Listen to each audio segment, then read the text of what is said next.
অস্ট্রেলিয়ার একজন যুবক, নাম হচ্ছে আলী বানাত।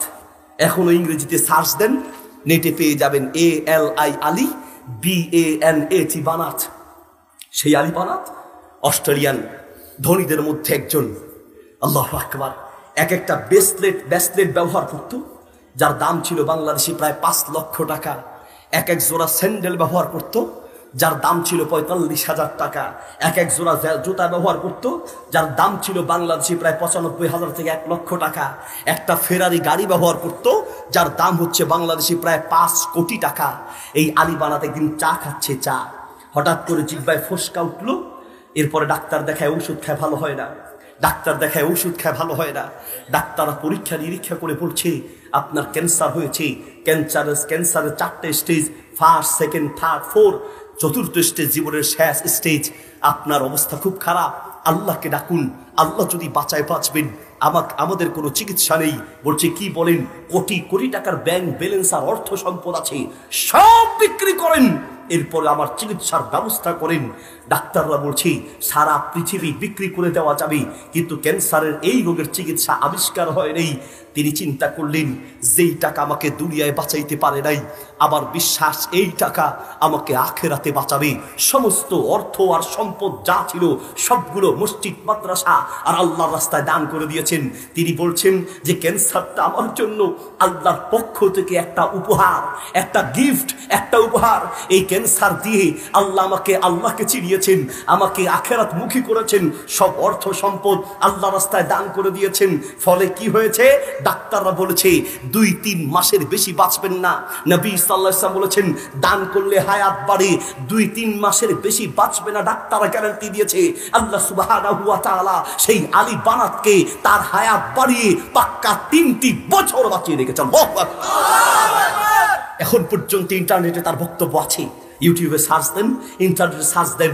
আলী বানাত মৃত্যুর মুহূর্তে ক্যান্সারের যন্ত্রণায় ছটফট করতে করতে মুখ দিয়া কোনো শব্দ নাই, মৃত্যুর আগ মুহূর্তেও মুখ দিয়ে কোরআনের তেলাওয়াত করতে করতে দুনিয়ার থেকে বিদায় হয়েছে। আল্লাহু আকবার। যুবক তোমাকে বলছি, তোমার অর্থ, তোমার সম্পদ, তোমার দুনিয়ার শক্তি, সামর্থ্য আর ক্ষমতা আল্লাহর ধরা থেকে বাঁচাতে পারবে না। করোনা ভাইরাস গিয়েছে, সাহস বেড়ে গিয়েছে, আবার ওমিক্রন আসতেছে, ঠিক না?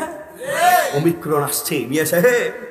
এখন তো হুজুর ওমিক্রন ভয় পাই না। আমার একজন হুজুর, আমার আব্বা প্রতিদিন ওমিক্রন একটা করে খায়। ওমিক্রন একটা ট্যাবলেট আছে, এটা প্রতিদিন একটা করে খায়।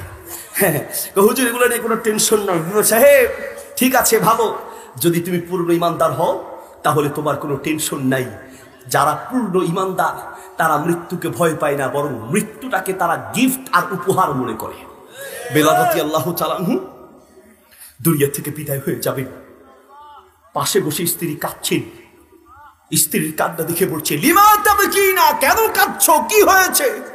বলছে আপনি স্বামী দুনিয়া থেকে চলে যাচ্ছেন, কিভাবে কবরে থাকবেন এই ভয়ে আমি কাঁদছি। বলছে কেন কাঁদছো? আমি তো কাঁদছি না, বরং আমার তো খুশি লাগছে। নালকা মুহাম্মাদান ওয়া আসহাবাহু, আমি যদি দুনিয়া থেকে বিদায় হই তাহলে তো আমি আমাদের সেই প্রিয় নবী আর তার সাহাবীদের সাক্ষাৎ পাবো। নবী সাল্লাল্লাহু আলাইহি ওয়াসাল্লাম আর সাহাবীদের সাক্ষাৎ পাবো। কাঁদছো কেন? আমার জন্য তো এটা খুশির ব্যাপার। আল্লাহু আকবার।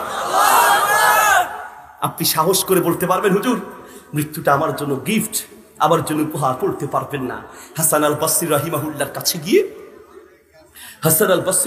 কাছে গিয়ে একজন লোক বলছে, ইন্নী আকরাহুল মাউতা, শেখ আমি মৃত্যুকে অপছন্দ করি। কেন জানো? মৃত্যুকে আমি ভয় করে অপছন্দ করছি, কারণটা কি? বলছে তুমি তো অপছন্দ করবাই, কারণ তুমি তো সেই মৃত্যুর জন্য তোমার প্রস্তুতি নাই, সেই মৃত্যুর জন্য তো তোমার কোনো পাথেও নাই, সেই মৃত্যুর জন্য তো তোমার কোনো ব্যবস্থা নাই। দুনিয়ায় থাকার জন্য বিল্ডিং করেছ, লক্ষ লক্ষ টাকা ব্যাংকে রেখে দিয়েছ, কিন্তু মরার পরে আল্লাহর সামনে কি নিয়ে কি দাঁড়াবো? আছে ভিতরে, এটা আছে। যুবক তোমাকে বলছি, এদিকে তাকাও, মনে রাখো, কলিজার ভিতরে ঢুকাও, এই দুনিয়া শেষ নয়, দুনিয়ার পরে আরেকটা জীবন আছে। সেই জীবনে আল্লাহর সামনে দাঁড়িয়ে জীবনের প্রত্যেকটা মুহূর্তের হিসাব দিতে হবে, ঠিক কিনা? হুজুর চাই ভালো পথে ফিরে আসতে চাই, কিন্তু হুজুর পারি না। আবার অনেক যুবক ভাবে হুজুর কই এতদিন তো আকাম কুকাম সবই মোটামুটি চালাইতে আসি, কোনো সমস্যা তো নাই। ওয়ায়ামুদ্দুহুম ফি তুগয়ানিহিম ইয়ামাহুন। আল্লাহ বলছেন, এদিকে আল্লাহ বলছেন বান্দা, আল্লাহ ছাড় দেয়, একটু ছাড় দেয়। এই ছাড় পেয়ে মনে করো না যে বেঁচে গিয়েছো। মনে রাখবেন, এই একটা কথা যদি কলিজার ভিতরে ঢুকে যে আমাকে আল্লাহর সামনে দাঁড়াতে হবে, আপনি ঠিক হবেন, আপনার পুরো পরিবার ঠিক হবে, পুরো সমাজ পাল্টে যাবে। একটা ভয় কলিজার ভিতরে ঢুকাতে হবে।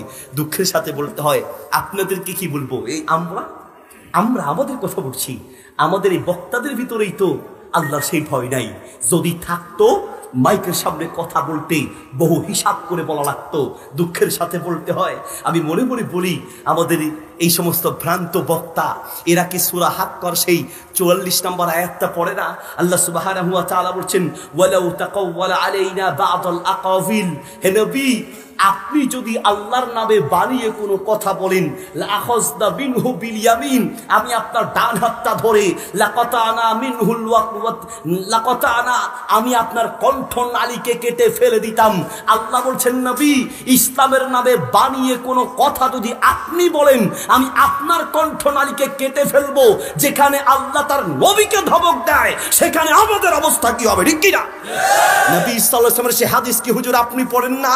সহিহ বুখারীতে হাদিস আছে, মুসনাদে আহমদে আছে, সুনানে তিরমিজিতে আছে, মুস্তাদরাক হাকিমে আছে, সহিহুল জামি কিতাবে আছে, সহিহ ইবনে হিব্বানে আছে।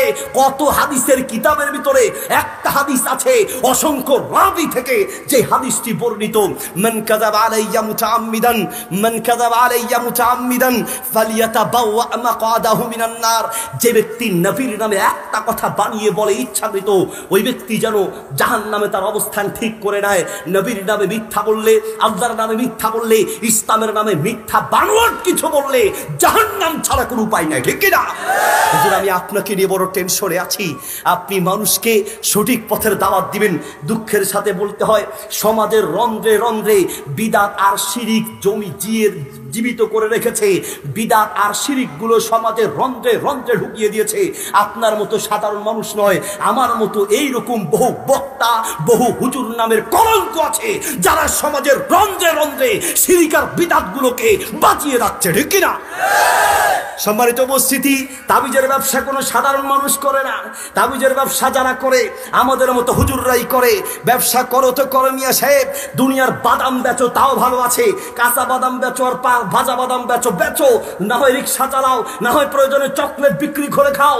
মনে রেখো, তুমি যখন সমাজে বিদআতের ব্যবসা করছো, সমাজের রন্ধ্রে রন্ধ্রে শিরিক ঢুকিয়ে দিচ্ছ, তুমি আল্লাহর নবীর রক্তের সেই নিজের জীবনের বিনিময়ে, রক্তের বিনিময়ে দিয়ে যাও ইসলামটাকে জবাই করে ধ্বংস করে দিচ্ছ, ঠিক কিনা?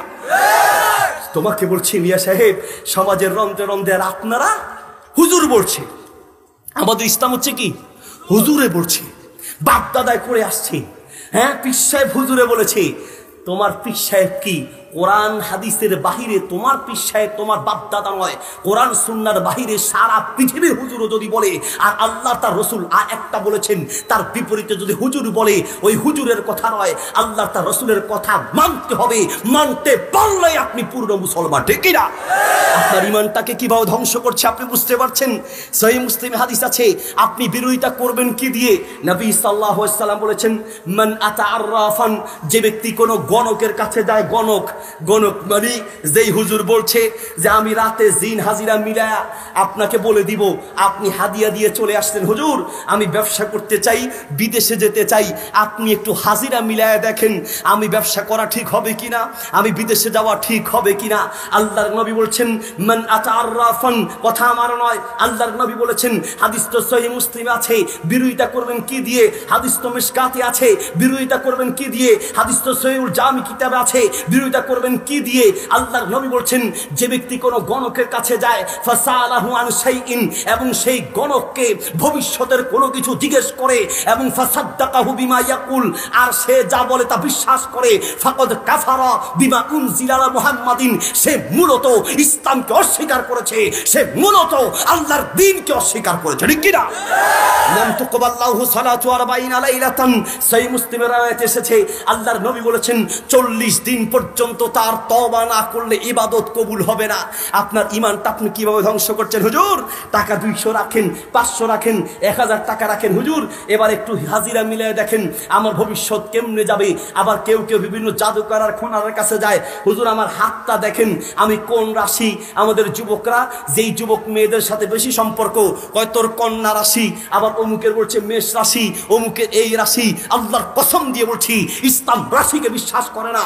রাশির এই পদ্ধতি পুরোটাই শিরকি পদ্ধতি, পুরোটাই কুফরি পদ্ধতি, পুরোটাই ইসলামকে ধ্বংসের পদ্ধতি, ঠিক কি না?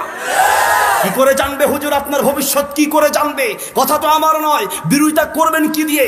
সূরা আল্লাহ সুবহানাহু ওয়া তাআলা বলছেন সূরা জিনের 26 নম্বর আয়াত, সূরা আনামের 50, সূরা আরাফের 187, সূরা আরাফের 188 নম্বর আয়াতে আল্লাহ স্পষ্ট বলছেন, এদিকে মনে রাখো পৃথিবীর কেউ গায়েবের খবর জানে না, ভবিষ্যৎ কি হবে না হবে শুধু একজন জানেন, তিনি কে?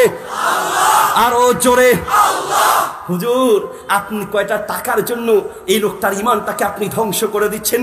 আপনাকে কি দিয়ে বুঝাই? এদিকে এদিকে আপনাকে কি দিয়ে বুঝাই? হুজুর আপনার রিজিকের দায়িত্ব মানুষের হাতে নয়, সিদ্ধান্ত নেন। আমি তো বলি বাংলাদেশের প্রত্যেকটা মসজিদের ইমাম আর খতিব সাহেব যদি সিদ্ধান্ত নেয় না খেয়ে থাকবো, প্রয়োজনে বাদাম বিক্রি করে খাবো, প্রয়োজনে মাটি কেটে খাবো, প্রয়োজনে রিকশা চালিয়ে খাবো, তারপরে শিরক করব না, বিদআত করব না, আল্লাহর কসম একদিনে সারা বাংলাদেশ পাল্টে যাবে, ঠিক কিনা? একটা শিরক আর বিদআত সমাজের ভিতরে থাকতে পারে না। শিরক আর বিদআত গুলোকে আপনি চুবিয়ে রাখছেন। আপনি কি জানেন মূলত আপনি নবী সাল্লাল্লাহু আলাইহি ওয়াসাল্লামের জীবনের বিনিময়ে পাওয়া, রক্তের বিনিময়ে পাওয়া, এদিকে আল্লাহু আকবার হাজারো কষ্টের বিনিময়ে পাওয়া সেই ইসলামটাকে আপনি ধ্বংস করে দিচ্ছেন। আপনি জানেন, আপনি জানেন নিজের ঈমানটাকে মজবুত করতে হবে। মসজিদের কমিটি আপনার রিজিকের মালিক নয়, আপনার রিজিকের মালিক হচ্ছে আপনার আল্লাহ, ঠিক কিনা? আপনার রিজিকের মালিক হচ্ছে আপনার আল্লাহ।